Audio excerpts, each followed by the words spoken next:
Filipinos that we are putting on the front line. Nakakahiya kayo. Dinudungisan nyo ang pagiging Filipino ng Pilipinas. Mga putang ina kayo! Lumabas kayo dyan! Kayong lahat! Mga putang ina! Darating ang araw na mapupuno ang taong bayan. Tandaan nyo to. Walang makakaligtas. Kahit yung mga pamilya nyo na abroad ng abroad, nagpapakasasa sa pera ng taong bayan. At sa mga Filipino na nakikinig lang, walang ginagawa dahil hindi pa sila apektado ng korupsyon, dahil hindi pa sila naabot ng korupsyon.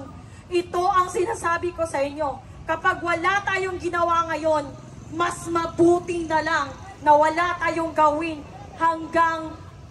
until forever. I do not care. If you stay silent right now, just stay silent as quiet as a mouse forever.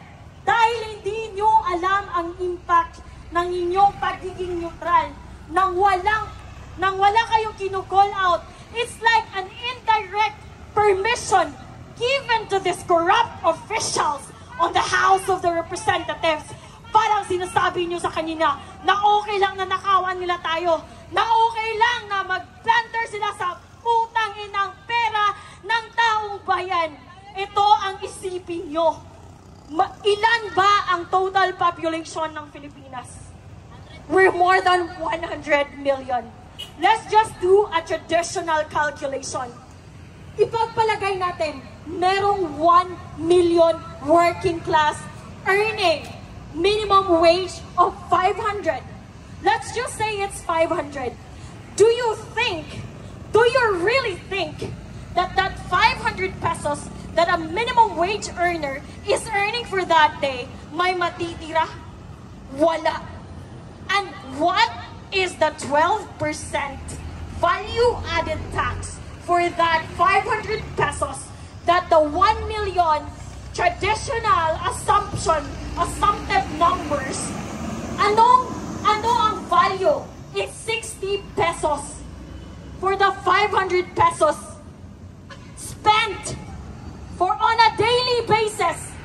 So ipagpalagay natin 60 pesos and merong 1 million minimum wage earners, that's 60 million pesos of value-added tax na napupunta sa pamahalaan. 60 million pesos. And come to think of it, it's not just value-added tax, it's not just 1 million Filipino minimum age earners. Ang daming tao, putang ina. Try to multiply 60 million pesos on a daily basis times 50 million Filipinos. Ang yaman ng Pilipinas. Pero meron tayong ospital na walang gamot. Meron tayong mga public hospital na walang higaan. At kung meron man, sira-sira ang higaan. Sasabihin na walang ayuda kung hindi magbibigay si Martin Romualdez. Putang ina mo, bakit pinangalanan mo ng Romualdez Hall ang isang espasyo na nasa Kongreso? Hindi mo pera yan. Hindi mo pera yan. Ang kapal ng pagbumungka yung lahat. You are doing a syndicated, organized plunder against the Filipino people. Nakakahiya kayo. Ayokong maging Filipino dahil kung kayo lang ang halimbawa ng pagiging Filipino, mas mabuti na lang na hindi ako maging Filipino. Nakakahiya kayo. Habang ang mga tao, ang mga ordinaryong tao ay nagtitiis, pumipila sa mga barangay health center na walang gamot. Kahit paracetamol, sasabihin ni Kapitan, walang budget. Walang budget kasi ninanakaw. Binibili ng private jet ni Martin Romualdez. Binibili ng Hermes ni Clodenco. Binibili ng Balenciaga ng mga putang inang nepo wife and nepo mistresses nyo. Mga putang ina nyo. Ang hirap magtrabaho. Kaming mga, it's not an excuse. It's not even a valid reason to say that ang Pilipinas is mahirap. Mahirap ang Pilipinas dahil lazy ang mga Pilipino. That's not true. Take a look around. Kahit yung mga tao doing a manual labor, kahit yung mga drivers, kahit yung mga jeepney drivers, kahit yung mga nagbibenta sa bangketa, they double time to earn a few hundred pesos, to pay taxes, to contribute sa mga lavish lifestyle ng mga putang inang nasa Kongreso. Sa mga Pilipino, I urge you, sa mga dumadaan dito, magsalita kayo, makisali kayo, makilahok kayo. Walang dilawan dito, walang kakamping, walang Duterte supporters. We do not need you to be anything. We just need you to be a Filipino, standing for accountability, standing for responsibility of securing our future. Kasi kapag wala tayong gagawin ngayon, wala nang bukas ang Pilipinas dahil ninanakaw nila. Walang bukas ang Pilipinas para sa atin, para sa mga anak nyo, at para sa mga anak ng anak nyo. Can you imagine? We're still paying the interest of utang coming from Marcos Sr. And here we are right now. We're gonna pay again for the fucking debt of the Philippines because of their fucking plunderers in the House of the Representatives, in the Senate, and on the executive branch, Mr. Marcos. Ang kapal-kapal na mukha nyo, ang daming Pilipino. Sasabihin ng mga Nepo babies nyo na wala kami ambag sa taxes. We are taxed heavily. Can you imagine sa Southeast Asia, ang Pilipinas ang isa sa pinakamalaking merong value-added tax. I'm gonna tell you a story of how I got here. Yesterday, I was from Cebu. I booked a ticket to go. It's 2,100 pesos and few centavos or something. I got taxed. It's 340 pesos. I ride an Angkas going to the Pier 4 in Cebu City. I got taxed again. I bought soft drinks. I bought bottled water. I bought Wi-Fi subscriptions sa barko. I got taxed again. Putang inang value-added tax. Ang dami. Just try to imagine if a single Filipino is paying at least 200 pesos of value-added tax on a daily basis. 200. Multiply it by 100 million. Ang yaman ng Pilipinas. Pero wala tayong pera! Dahil makakapal ang mukha nyo dyan sa Kongreso! Lumabas kayo! Mga putang ina nyo! Mga makakapal ang mukha! I do not understand. I cannot wrap my head around the fact. Paano nyo naiisip? Paano nyo hindi naiisip kung gaano kayo ka-immoral? Kung gaano kayo ka-demonyo? Nagpapakasasa kayo sa perang hindi inyo? Tumakbo kayo para maglingkod. Just reminding you, sir and ma'am, tumakbo kayo para maglingkod, hindi para magpaglingkuran. And don't start with us honoring, telling you, addressing you as honorable. Kasi between you and the taong bayan, you are the least. You are the least organization with honors. With honors, you don't have any, zero. You don't have in any honors. Wala kayong mga moral, wala kayong mga immoral kayo, mga makakapal. I am so frustrated. I am so angry beyond angry. Nakakaputang ina kayong lahat dyan sa House of Representatives. Mga mamatay na sana kayong lahat, tamaan kayo ng kidlat. Super ang pangbababoy at panggago nyo sa mga Filipino. You're treating us like an idiot. Like we don't have access to information. You're treating us as someone as imbecile. Dahil nga namin sumugod ngayon at sunugin ang mga kaluluwa nyo dahil nabilong kayo sa impyerno, mga putang ina nyo. Tingnan nyo. Eto, mga drivers, mga minimum wage earners, sila ang nagpapakain sa'yo.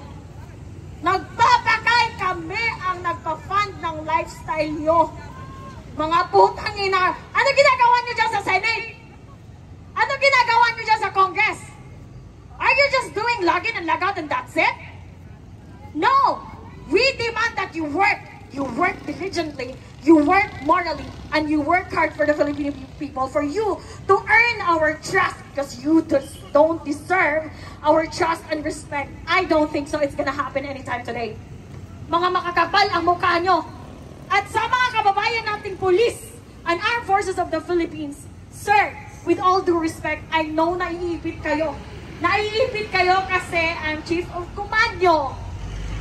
Nakakabutang ina. But then you're bound by your service, and you're bound by your contract, and you're bound by your employment. But please, this is beyond insane. This is beyond insane, mga butang ina! This is beyond insane! Ang kakapal na mukha nyo, lumabas kayong lahat. Yung mga sasakyan nyo, hindi nyo sasakyan yan. Sasakyan namin yan. Dahil kami ang nagbabayad ng mga sasakyan nyo. Ilang sasakyan ang gusto nyo? Mga putang ina nyo. Ilang bahay sa Forge Park ang gusto nyo? Napakahirap namin dahil ninanakaw nyo ang pera na para sa amin. We're not asking for private jets. We're not asking for Balenciaga just like your wife and mistresses. We're not asking for Chanel. We're not asking for travel abroad in Europe, in Edinburgh, in Scotland, in Italy, in Paris. We don't want that. Just want the basic services. Working hospitals with medicines and with working medical professionals. Paid by Filipino taxes. Yun lang. Very minimum lang. Basic standard, hindi nyo maibigay? What kind of employees are you? Bumaba kayo dyan. Isarado nyo yung Kongreso! Wala na mga ambag yan sa mga Filipino. Walang ambag.